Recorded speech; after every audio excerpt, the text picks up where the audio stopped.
مؤذنا قانیا نمازخونا مسجدیا پدر شهیدا همشون فجر ببرن نوکرا جوونترا نوکرا جوونترا خبر بدید به علی اکبریا جان اومده جان جانان اومده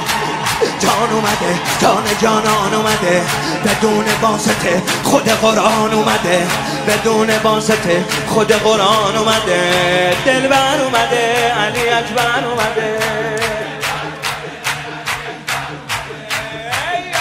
علی اکبر یا علی اکبر یا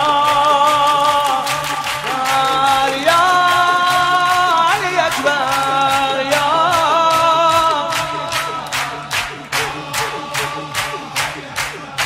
پدران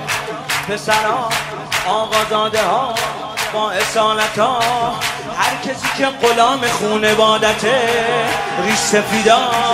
قدیمی ها خبر بدید به علی اکبریا یار اومده کسان کار اومده یار اومده کسان کار اومده برادر زاده علمدار اومده برادر زاده علمدار اومده دلبر اومده علی اکبر اومده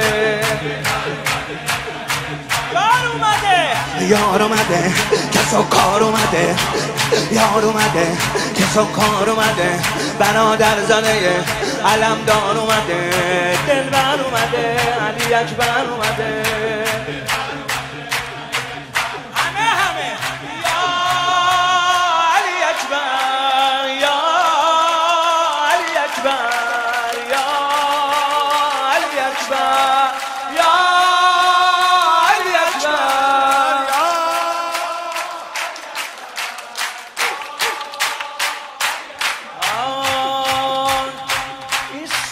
بناش بر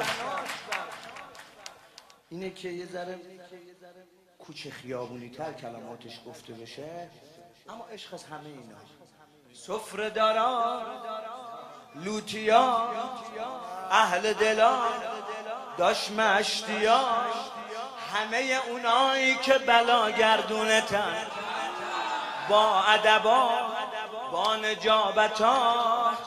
خبر بدید به علی اکبریا تا اومده خوشی از راه اومده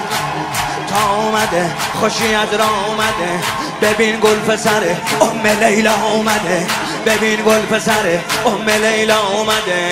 دلبر اومده علی اکبر اومده